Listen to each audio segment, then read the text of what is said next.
그럴 것도 없고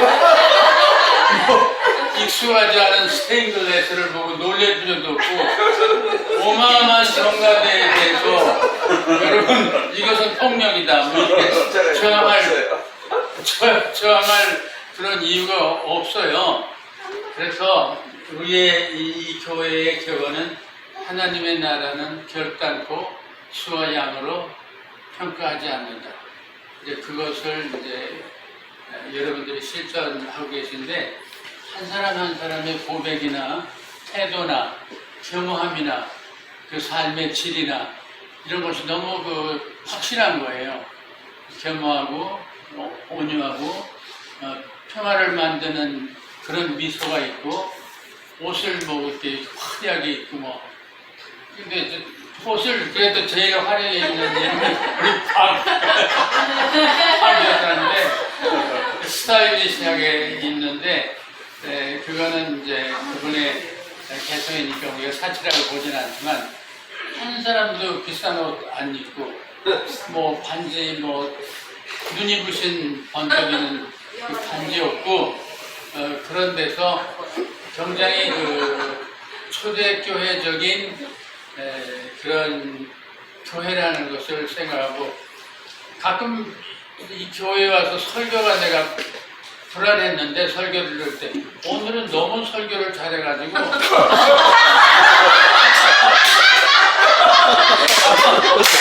아니 뭐 학위가 있는 사람 전직 교수가 오는 줄 알았나 봐. 근데 오늘 아무도 이 교회에 오라는 말이 없는데 제 영감이 여기 와서 예배 드리는 것이 우리 여행자들에게 어떤 경험이 될 것 같다. 이 갈대밭과 또 포한 그 갯벌이 또 거기를 지나가는 구름다리가 얼마나 감동적일까. 예배에 실패한다면 그것으로 보상할 수 있지 않을까.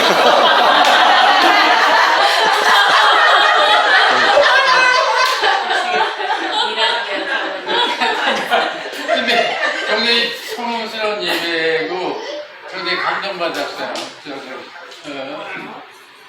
죽을 때가 됐는지 저건 이만큼 감동받으면 항상 눈물이 나요. 죽을 때가 됐는데 우리 어머님이 젊었을 때부터 안질이 좀 있었나 봐요. 그분이 시 한 구절을 우리에게 항상 얘기하더라고요. 나는 슬프지 않아도 바람의 언덕에 서면 눈물이 난다. 굉장한 이야기야 이게.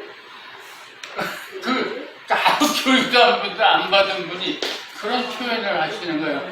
그래서 내가 항상 그 바람이 불면 왜 눈물이 났을까? 그분이 안질 때문에 그랬는데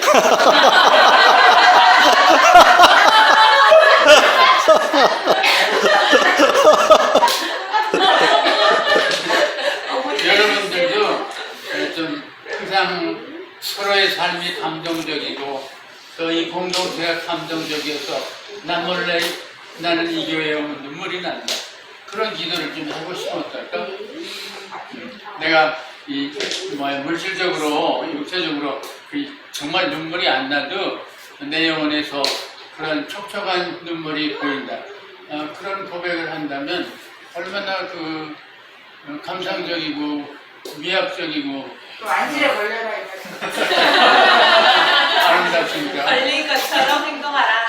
제 화두가 뭐냐면요, 무정한 것이 죄다. 그것이 제 이제 이 자연의 아름다움에 대해서, 이 계절의 아름다운 색깔에 대해서, 흐르는 강물에 대해서 끝없이 허공을 수많은 모습으로 떠나가는 구름을 보면서 이름 없는 꽃들, 들꽃을 보면서 나는 다른 사람들이 느끼지 않는 느낌 때문에 항상 그런 이 창조의 신비에 대해서 나는 마음속으로 감동을 받는다.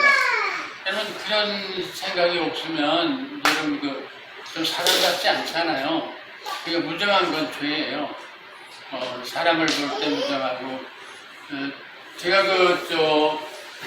필라델피아에서 유학을 할 때 오들리라는 걸 했어요. 보조 간호원. 근데 거기서 귀부인이 한 분 볼런티어로 와서 일을 하시는 거예요.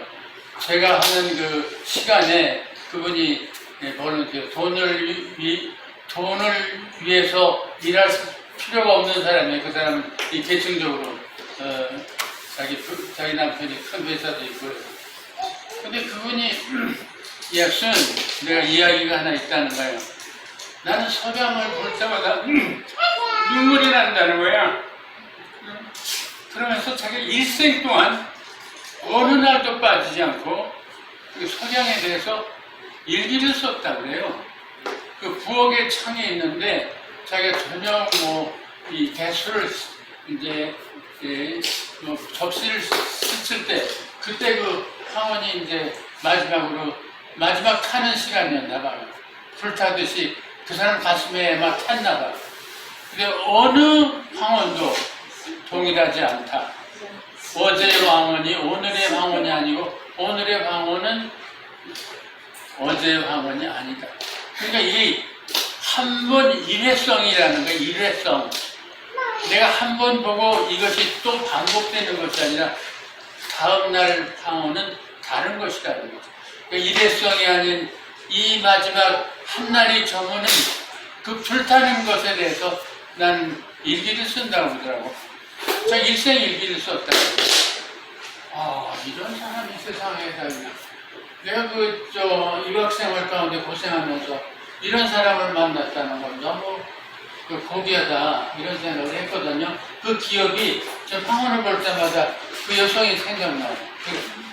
그런 이야기를 자본주의 사회에서 그런 이야기를 하는 그 사람이 크리스천이었더라고. 그냥 경건하게 무정하는 것은 죄다.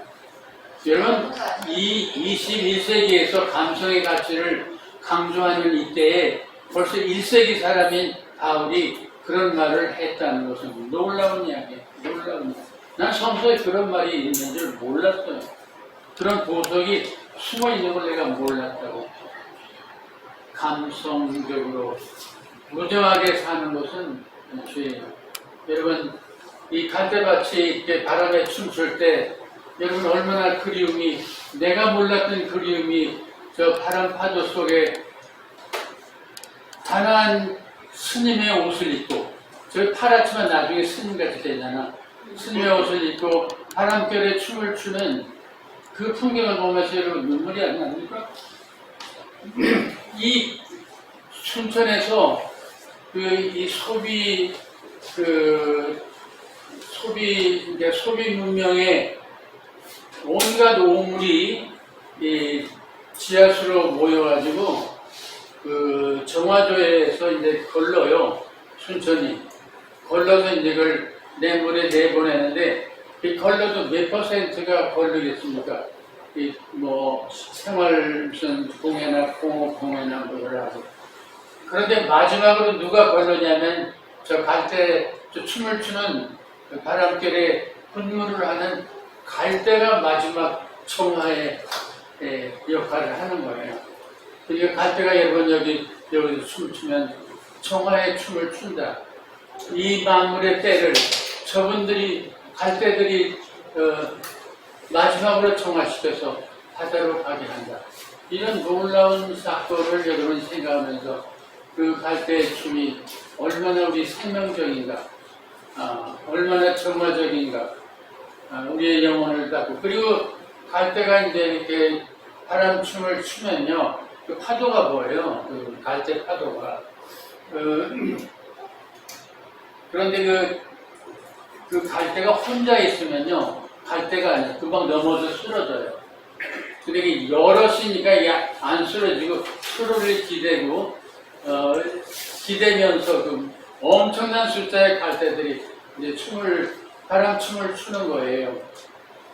여러분, 그 갈대가 바람춤을 출 때 우리는 무엇을 배우냐면 내가 오래전에 잊어버린 무정한 마음, 내가 오래전에 상실한 그리움, 그 그리움을 우리가 배우는 거죠.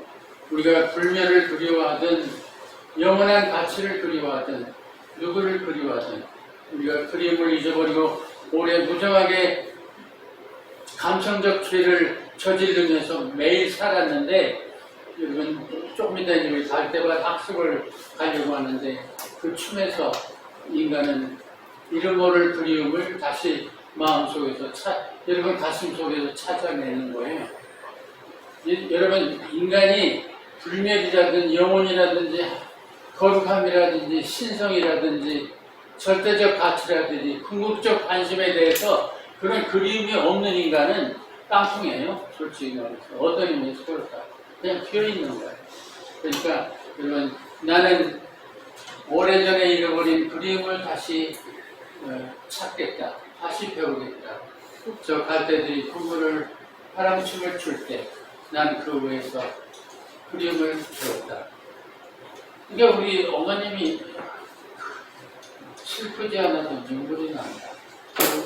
언덕에 올라가면 바람에 맞아 나는 그리움 그 눈물을 배웠다. 그런 이야기하고 비슷한 거죠. 그러니까 우리 함성원 씨가 이야기한 것 가운데 내가 영원히 잊어버리지 않는 것은 영어로 말하면 poetic life, to live beyond. 피안을 사는 시적인 삶으로 사는 시적인 그 안목, 내가 모르는 피안에 어떤 그 그리움을 가진 그런 시적인 인생을 산다고 그래요. 이거 난 젊었을 때 무슨 소리를 이어가며 하나 그렇게 생각했는데 나이가 드니까 약간 철이 드니까 이 그리움을 가진다는 건 너무 위대한 우리 인간성의 고귀함이더라고요. 슐라이 마커가 신을 아는 것은 우리의 거룩한 그리움이다. 난 이 말도 아직 제대로 그 사람이 왜 그런 말을 했는지 모르지만 내가 이 세상의 절대자라든지 영혼이라든지 불멸이라든지 신이라든지 그분을 아는 것은 성의상학적 슬픔이다. 그런 이야기를 했어요. 여하튼 여러분들도 남은 생에 무정한 죄를 좀 짓지 않고 정말 감성적이고 미학적이고 낭만적이고 따뜻하고 사람 하나를 쳐다볼 때 고운 미소로 볼 수 있는 간절함을 가진 그런 인간으로 살았으면 나는 얼마나 좋을까 그런 생각이 들어요. 여러분 공감 조금 합니까? 네. 공사는 아니지만 또 확인하고 이제 지나가겠습니다. 근데 제가 그 대안학교 교장을 할 때 금요일 날은 무언 그 식사를 우리 공동 식사를 다 스님처럼 자기가 가서 거기나 이제 뭐 플레이트에 이렇게 반찬이 둘 정도 되면 다 받아가지고 와서 쭉 아이들이 식사를 하거든요. 근데 금요일 날은 무슨 식사를 하냐면 무언 식사라는 걸 해요. 아무 말도 하지 않는다. 근데 속에서는 무슨 말을 물어야 되냐면 계속 먹음이란 무엇인가, 먹음이란 무엇인가. 이제 그걸 읊으면서, 들리지 않게 읊으면서 이제 읽어야 되는, 읊으면서 읽어야 되는, 먹어야 되는 그것이 그날 이제 과제거든요. 그런데 여러분, 먹음이란 여러분의 그냥 지나가는 대답이 있다면 뭐라고 여러분들은 고백하겠습니까? 먹음이란 무엇이요? 행복이다. 네? 누가 대답하시나요? 먹음이란 행복이다 그러시나요? 네. 먹음이란 우리가 먹이 사실 제일 위에 있잖아요. 모든 생명의 희생을 우리가 요구하는 거예요. 우리가 사는 방법 자체가 우리의 먹음이 많은 생명의 희생에 의해서 소멸에 의해서 우리가 살잖아요. 그러니까 우리가 정말 하루를 산다는 것, 한 끼를 먹는다는 것이 많은 핫도그도 있었고 오늘 거기 카레라이스에 돼지고기도 있었고 이 형제가 자꾸 피하시더만요. 우리 이 형제가 핫싸. 그러니까 네. 어떤 동물의 그 희생을 이제 밥으로는 양식으로는 삼을 수 없다 뭐 그런 종교적인 이 모슬람 형제의 이제 그런 신념 때문에 그러지 않아요. 그것이 아니더라도 일체 생명의 희생을 전제해서 우리가 존재하는 거예요. 육체가 존재하는. 그러니까 이게 날마다 빚을 지는 거 아니에요. 다른 사람의 생명이 죽어야 내가 사니까 이거 얼마나 경건하고 얼마나 미안하고 얼마나 겸허해야 되고 먹을 때 정말 겸허하게 내가 모든 생명의 죽음을 전제로 해서 이 세상에 살아가는구나. 이런 생각을 좀 하시면 어떨까. 그래서 폭식을 하지 말고 만족 너무 지나치게 이렇게 만복의 그런 그런 찬송가 기억나는데 여러분 그게 만복의 그런이 아니에요. 만복이 여러분의 그 육체에 많은 소멸을 하니까 가장 내가 수도원적으로 경건하고 작게 먹을 수 있을까? 그리고 살생 음식을 덜 먹을 수 있을까? 이 생명의 폭력을 우리가 덜 하는 그런 음식을 많이 선택할 수 있을까? 그런 생각으로 여러분 식사를 하는데 오늘 여기서 보니까요 이 식사가 이게 부자들이 여기 모여가지고 11,000원을 누리는 것 같아요. 우리가 이렇게 잘 먹을 필요가 없잖아요. 좀 더 저 제사국가에서 먹는 가난한 자들의 음식을 한 달에 한 번씩은 실험적으로라도 한 달에 한 번씩은 이티오피아 같은 나라는 개울가에 가서 그 머드, 그 진흙으로 빵을 붓거든요. 너무 이제 기근이 오면 이 빵이라도 먹는 거예요. 흙으로. 그러니까 흙빵을 한번 이제 먹어본다든지 뭔가 우리가 이 먹는 것에 대해서 반성이 있어야지. 그 배를 깎는데 저 배 깎아서 그 이제 내버리는 부분이 뭐 가장하면 한 5분의 1은 되겠더라고요. 예술적으로 깎을 필요가 뭐 있어요? 여러분 원수 줬어요? 깨끗이 씻어서 이제 자르면 안 돼요?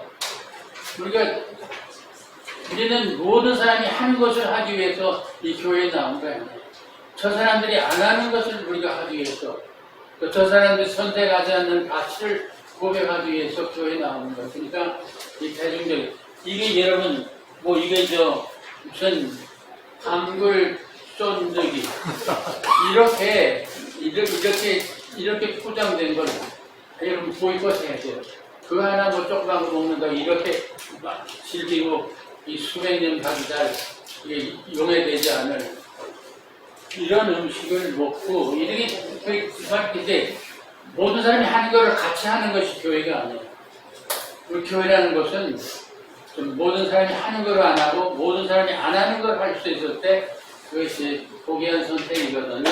겸한 선택이고 그래서 나는 여러분의 음식이 다음 주일부터 조금 수원적인 음식 아주 간결한 음식 그런 음식을 할 값이 있으면 우리가 북한 국가의 가난한 자에게 나눠줄 수 있겠다. 어떻게 하면 좀 그런 식으로 했으면 어떨까 그런 생각이 들었어요. 그래서 모든 것이 이제 잘 하는데 우리 교회가 이 교회가 이제 좀 먹는 걸 아주 간단하게 그리고 주일날요 여성들도 안식일이라고 하면서 그 사람들은 안식일 아니야? 이렇게 많은 음식을 준비하도록 동원돼야 됩니까?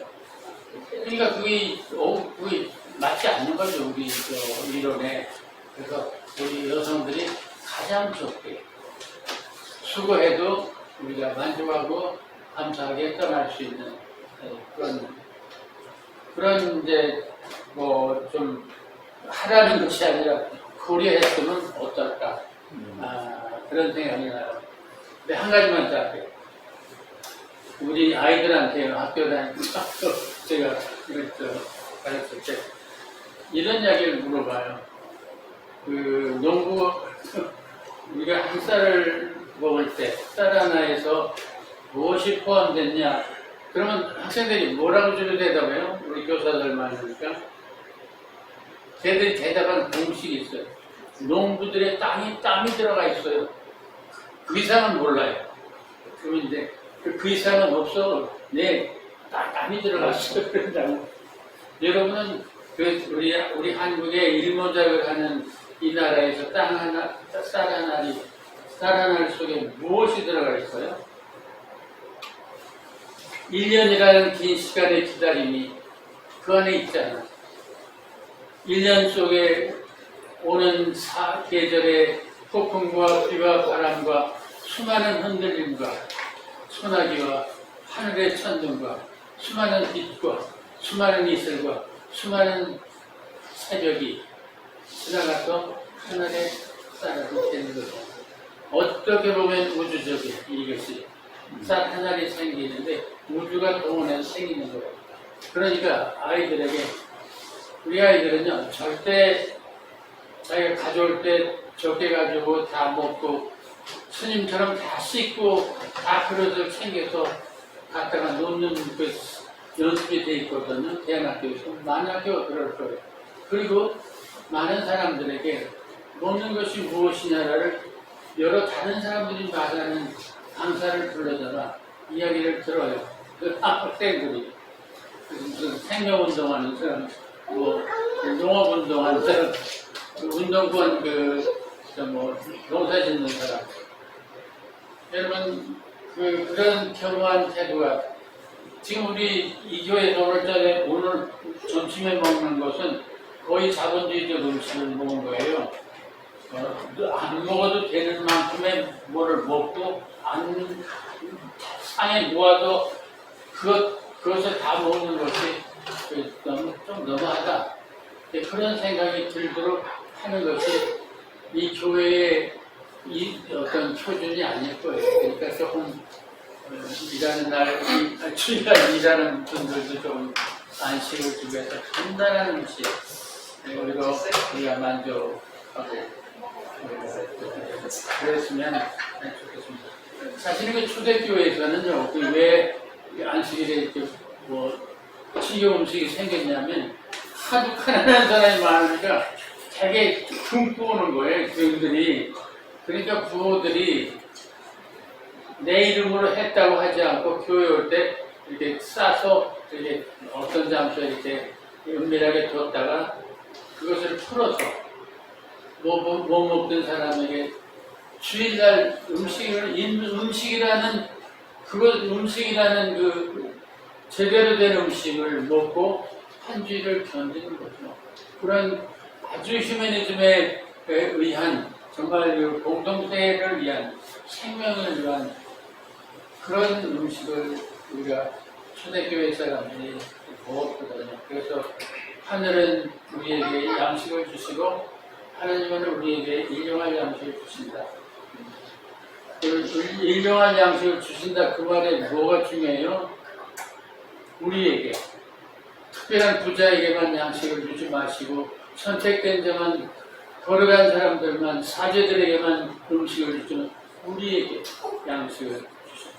그거를 실천하려고 했던 거죠. 그러니까 여러분 좀 자본주의적으로 먹는 것 같은데 배 깎은 것도 그렇고 여러 가지 그런 게 좀 지나친 것 같아요. 그래서 좀 참고해 주시면 편하는 건 아닌데 내가 와서 밖에서 온 사람 위에 간섭하냐 이제 그런 생각이 있을 텐데 그랬으면 어떨까. 끝입니다. 감사합니다.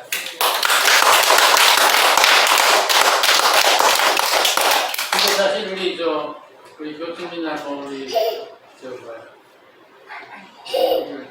같이 우리 혜성님이나 아마 저녁을 안 먹겠다 그럴 거예요. 오늘 이렇게 먹었습니다.